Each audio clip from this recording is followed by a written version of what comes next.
Hello everyone, good morning. एक बार आपसे मैं अनीता राय, आप सभी को मेरा नमस्कार और हार्दिक अभिनंदन। सीरीज 104 और आज का हमारा टॉपिक है साइन लैंग्वेज। एंड आज के हमारे गेस्ट स्पीकर हैं मेरे friend mister Teesh Vyas. He is a special educator in hearing impairment. He is a speech therapist and he is a founder of Uran Child Care and Rehabilitation Center. So, first of all, a warm welcome to you on the platform of Ek Bada. Thank you ma'am. Good morning. और बहुत अच्छा लग रहा है कि आपने आज एक बार आपके साथ कनेक्ट किया है इस प्लेटफॉर्म पर। मुझे बहुत खुशी हो रही है और आज का जो टॉपिक है वो बहुत ही इम्पोर्टेंट है, क्योंकि इस टॉपिक पर जनरली ज्यादातर प्लेटफॉर्म पर बात नहीं हुई है। हमारी सोसाइटी में, हमारी कम्युनिटी में अभी भी इस टॉपिक के बारे में अवेयरनेस नहीं है। तो बहुत ही इम्पोर्टेंट टॉपिक है सीरीज 104 साइन लैंग्वेज। तो सर, मेरा फर्स्ट क्वेश्चन है कि सबसे पहले आप मुझे और मेरे व्यूअर्स को बताइए कि क्या है साइन लैंग्वेज। इसका एक बेसिक इंट्रोडक्शन प्लीज मेरे व्यूअर्स को बताइए, क्यों हम इसके बारे में आज बात कर रहे हैं। एक्चुअली मैम साइन लैंग्वेज जो है वो एएसएल से मिलकर बनी है। American sign language. हमारा Indian sign language American sign language से मिलकर बना है। और एएस और आईएसएल ये दोनों में सिमिलरिटीज भी हैं, कहीं ना कहीं डिफरेंसेस भी हैं। क्योंकि एएसएल जो होता है वो टू हैंडेड यूज होता है, और आईएसएल इंडियन साइन लैंग्वेज जो होता जी। है वन हैंडेड भी होता है और टू हैंडेड भी यूज होता है। बाकी अगर इंडिया में आईएसएल को प्रमोट करने का अगर किसी को हम श्रेय देते हैं तो वो आईएसएल आरटीसी है। ओके। अ, जो कि Indian sign language and research and centre, जो एम्पावरमेंट पर्सन विद डिसेबिलिटी के अंडर वर्क करता है, ये इसको कहीं ना कहीं प्रमोट कर रहा है।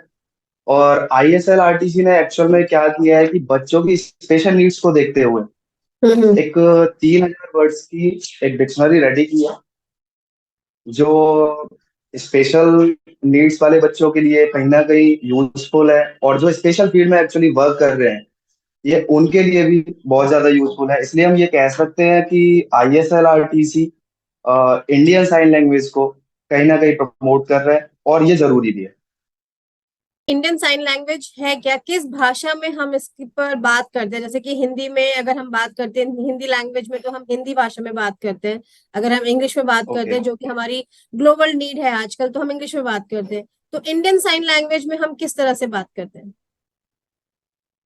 Actually ma'am Indian sign language और जैसे कि हम बात कर रहे हैं American sign language, ISL and ASL, दोनों में ही सिमिलरिटीज ये है कि साइंस में यूज किया जाता है। इसमें साइन यूज किए जाते हैं। जैसे अगर हम अल्फाबेट्स के लिए देखें तो इंडियन में हम ए के लिए ये यूज कर सकते हैं, ये यूज कर सकते हैं। ठीक है, सी के लिए जो ये यूज कर सकते हैं। तो यहाँ पे साइन यूज किया जाता है। और एएसएल में टू हैंडेड मोस्टली यूज होता है। लेकिन इंडियन साइन लैंग्वेज जो है वो ही एक ऐसी है स्पेशली कि जिसमें हम वन हैंड भी यूज कर सकते हैं, टू हैंड भी यूज कर सकते हैं, और इसमें सब कुछ साइंस के थ्रू होता है। ओके सर, हमें एक्सप्लेन किया कि इंडियन साइन लैंग्वेज जो है उसमें हम अपने जेस्चर का यूज करते हैं, हम वन हैंड और टू हैंड भी यूज करते हैं। तो मेरा नेक्स्ट क्वेश्चन है कि इंडियन साइन लैंग्वेज के लिए क्या पैरामीटर्स हैं, या मैं बोलूँ कि क्या रूल्स हैं जो हमें फॉलो करने चाहिए? Okay. Actually ma'am Indian sign language जो है वो 5 एलिमेंट्स पे वर्क करता है। जी। जैसे कि हमारा हैंड शेप हो गया, हैंड मूवमेंट हो गया, पाम ओरिएंटेशन हो गया, हम्म। हमारी लोकेशन होगी बॉडी की, एंड फेशियल एक्सप्रेशन। जी। ये पांचों एलिमेंट्स साइन लैंग्वेज के लिए मोस्ट यूजफुल होते हैं, क्योंकि इनके बिना ना हम साइन को अगर करते हैं तो उसका कोई यूज नहीं होता।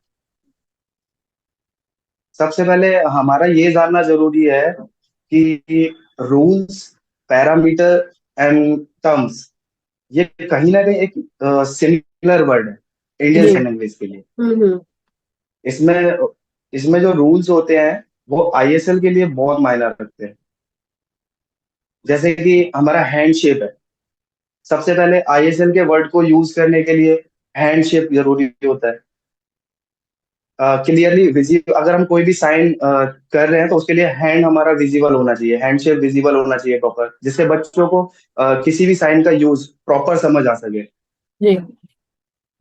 या उसको पता लग सके कि अच्छा कोई अगर जैसे ए के लिए साइन किया जा रहा है तो ये प्रॉपरली विजिबल होना चाहिए कि अगर साइन किया जा रहा है तो ये ए का साइन है।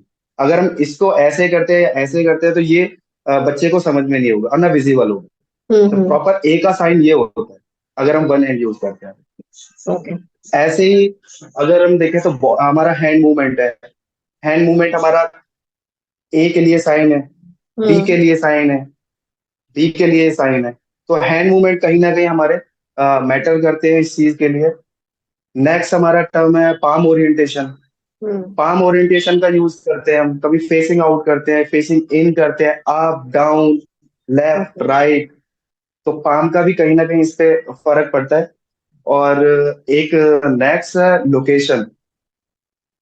लोकेशन एक प्रॉपर विजिबल होना चाहिए, जी। जिससे कि हम अपनी बॉडी को फ्रंट साइड से शो करते हैं। हम्म। इसलिए हमारी बॉडी को हम रिप्रेजेंट करते हैं तो प्रॉपर चेन या फिर four head, front of body, ये हमारा लोकेशन बच्चों के लिए जरूरी होता है, जो हमें प्रॉपर विजिबल होना चाहिए। नेक्स्ट टर्म हमारा आता है एक्सप्रेशन। जी।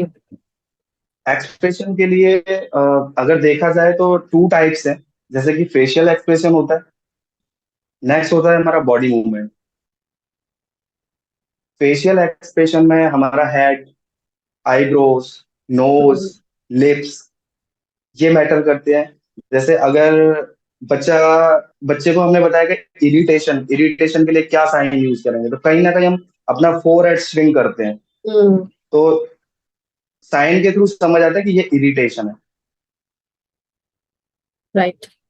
नेक्स्ट अगर हम बॉडी मूवमेंट के लिए बात करें तो बॉडी मूवमेंट में हमारा जेस्चर्स आ गया, पोस्चर्स आ गया। नेक्स्ट हम हैंड मूवमेंट, जो कि बॉडी मूवमेंट में कहीं ना कहीं ऐड होता है, हम्म। इसको यूज कर सकते हैं। और जैसे कि बॉडी मूवमेंट में हम किसी को स्माइल का साइन कर रहे हैं तो हमें स्माइल में पता होना चाहिए कि हमारा लिप्स स्माइल के साइन में स्प्रेड होते हैं। हम्म। तो इसलिए हम कह सकते हैं कि साइन लैंग्वेज जो है हमारे body movement and facial expression, इन दोनों पे कहीं ना कहीं डिपेंड होता है। तो सर जैसा कि आपने हमें बताया कि इंडियन साइन लैंग्वेज में जो आपने अभी 5 एलिमेंट्स बताए, और if I am not wrong तो आई थिंक डेली यूज में भी हम शायद अपने बच्चों के साथ स्कूल में या होम एनवायरनमेंट में ये सारे एलिमेंट्स यूज करते ही हैं। और जी मैंने तो बहुत बार नोटिस किया है, जब मैं छोटी थी और दूरदर्शन पे जब न्यूज चैनल आता था, तो उसमें एक साइड पे न्यूज रिपोर्टर जो थे वो न्यूज सुनाती थी, और दूसरी साइड पे हमें साइन लैंग्वेज में भी न्यूज बताई जाती थी। शायद आज के टाइम पे वो नहीं आता है। ऑब्वियस। हाँ, और जितने भी इंटरनेशनल कॉन्फ्रेंस भी लेकिन होते हैं, वहां भी साइड में एक जी फोटो, वहां भी एक साइड में स्टैंड होता है जहाँ पे कोई भी जो साइन लैंग्वेज के जो इंस्ट्रक्टर होते हैं या एजुकेटर होते हैं, वो उस लैंग्वेज में पूरा इंटरप्रेटर्स कॉन्फ्रेंस होते हैं। हमें एक्सप्लेन करते हैं। हाँ, तो ये जो जी आपने हमें बताया, इसका स्पेशल एजुकेशन में क्या क्या रिलेशन है, क्या संबंध है इसका स्पेशल एजुकेशन से, और स्पेशल एजुकेशन के फील्ड में ये साइन लैंग्वेज कितनी इंपॉर्टेंट है? एक्चुअली हम स्पेशल एजुकेशन में जो आईएसएल का यूज है, इंडियन साइन लैंग्वेज का यूज है, जी। उसके लिए हम बात कर सकते हैं। जैसे कि हम जानते हैं स्पेशल नीड्स वाले जो बच्चे होते हैं, जी। उनके लिए कहीं ना कहीं प्रॉब्लम फेस करनी पड़ती है। उनको प्रॉब्लम क्या होती है कि वर्बल एबिलिटीज नहीं होती, वो हम्म। एक्सप्रेसिव नहीं होते लैंग्वेज को हम्म। लेकर। जी। तो इस वजह से बच्चे को डिमोटिवेशन कहीं ना कहीं उसके अंदर आता है कि मैं एक्सप्रेस नहीं कर पा रहा, या फिर उसके पास वर्बल एबिलिटीज नहीं है, तो वो एक्सप्रेसिव भी नहीं होता। और एक्सप्रेसिव ना होने की वजह से अगर देखा जाए तो कहीं ना कहीं इमोशन वीक होते हैं, हम्म। क्योंकि जब बच्चा इमोशनली वीक होगा तो वो सोशलाइज नहीं होगा। जी बिल्कुल। तो इसकी वजह से सोशलाइजेशन वीक होता है, इमोशनली बच्चा डेवलप नहीं हो पाता, इसकी वजह से बच्चा फ्रस्ट्रेट रहता है। जी। उसका अगर देखा जाए तो फ्रेंड सर्कल भी नहीं होता। जब वो एक्सप्रेसिव नहीं है तो कहीं ना कहीं उसे साइड कर दिया जाता है। हम्म। तो और स्कूल जाएगा तो टीचर्स के साथ इन्वॉल्वमेंट नहीं होगा, फिर टीचर भी कहीं ना कहीं ध्यान नहीं देते बच्चों के ऊपर।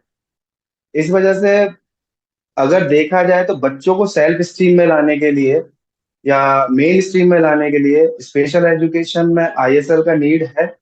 हम्म। तो इन सारी प्रॉब्लम्स को देखते हुए स्पेशल एजुकेशन में साइन लैंग्वेज जो हेल्प करता है हमारी, जी। वो ये करता है कि एक्सेस प्रोवाइड करता है कम्युनिकेशन का बच्चे के लिए। एब्सोल्युटली। और दूसरा, आईएसएल स्पेशल एजुकेशन में एक्सप्रेसिव स्पीच की एबिलिटी प्रोवाइड करता है। हम्म। तो साइन लैंग्वेज के बेनिफिट्स भी हैं जो स्पेशल एजुकेशन में बच्चे के लिए हेल्प करते हैं। सबसे पहले बच्चा इमोशनली डेवलप होता है।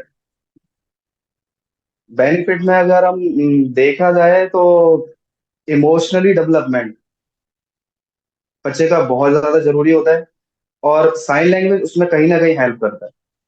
जी। जैसे इमोशनली डेवलप अगर बच्चा होगा तो उसकी वोकेबलरी एक्सपेंड होगी, सोशल अपॉर्चुनिटीज मिलेंगी उसको, और बच्चा सेल्फ स्टीम में आएगा। नेक्स्ट, अगर एकेडमिक बेनिफिट्स अगर सोशल साइन लैंग्वेज के अगर देखा जाए तो वो ये है कि जब बच्चा एकेडमिक डेवलपमेंट करता है तो इंटेलेक्चुअल डेवलपमेंट कहीं ना कहीं उसका होता है,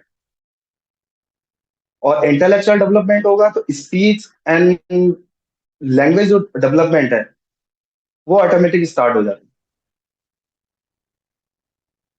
है। साइन लैंग्वेज स्पेशल नीड्स वाले बच्चों के लिए हेल्प करता है विजुअली, ऑडिटली और काइनेस्थेटिक रूप में।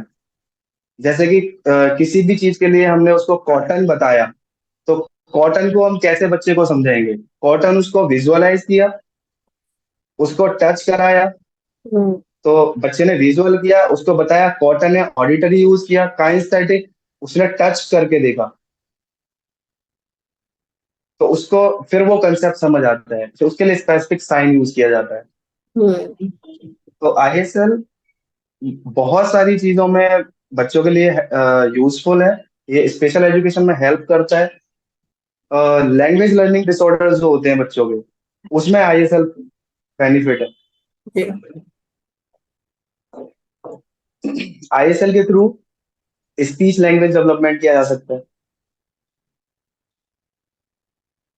और आईएसएल में अगर हम देखा जाए तो स्पेशल एजुकेशन में जब आईएसएल को हम यूज करते हैं तो हम्म। बच्चों का सोशल स्किल्स डेवलप होता है, कम्युनिकेशन बिल्कुल। स्किल डेवलप होता है, हम्म। बच्चों का इमोशनल डेवलपमेंट होता है। अगर इमोशनली बच्चा डेवलपमेंट होगा, जैसा मैंने पहले बताया कि बच्चा सोशलाइज खुद से हो जाएगा, बच्चा एक्सप्रेसिव होगा, इमोशनली डेवलप होगा तो वो सोशलाइज हो जाएगा। बच्चे इंटरेक्ट करते हैं, इंटरेक्शन डेवलप होता है उनका। तो इस तरह से अगर हम स्पेशल एजुकेशन में साइन लैंग्वेज के लिए बात करें तो हम एक तरह से ये देख सकते हैं कि बच्चा मेन स्ट्रीम में कहीं ना कहीं खुद को सेटल करता है, उसका सेल्फ स्टीम ग्रो करता है। जी सर, अभी जो आपने स्किल्स की बात की कि इसमें साइन लैंग्वेज के थ्रू एक चिल्ड्रन में स्पेशल नीड्स के लिए इमोशनल डेवलपमेंट होता है, बच्चे का कम्युनिकेशन डेवलप होता है, और कहीं ना कहीं आजकल जो हम बात कर रहे हैं इंक्लूजन की, तो अगर वो बच्चे जो सुन नहीं सकते या जो बोल नहीं पा रहे, जो भी डिफिकल्टी बच्चे फेस करते हैं, साइन लैंग्वेज के थ्रू वो बच्चे एक हमारी सोसाइटी में इंक्लूजन ला सकते हैं हम उनके लिए, और उनको हम इंडिपेंडेंट बना सकते हैं, और सेल्फ एस्टीम जैसा कि आपने हमारे अभी अपने हम एक्सप्लेन किया, वो उनको मोटिवेट कर सकते हैं। तो बहुत ही सरल यस शब्दों में आपने हमें यहाँ समझाया कि साइन लैंग्वेज का क्या यूज है और क्यों स्पेशल एजुकेशन में ये बहुत ज्यादा जरूरी है। और मैं तो ये कहूंगी इस प्लेटफॉर्म पे कि स्पेशल एजुकेशन में ही नहीं, जितने भी हमारे इंटरनेशनल कॉन्फ्रेंस होते हैं, जहाँ पे बहुत दूर दूर से लोग आते हैं और जिनको ऐसी डिफिकल्टी फेस करनी होती है, वहां पे हमारा ये साइन लैंग्वेज हमें बहुत हेल्प करता है। और आप जैसे थेरेपिस्ट हैं जो इस लैंग्वेज को लर्न करते हैं, फिर आगे सोसाइटी में इसको स्प्रेड करते हैं।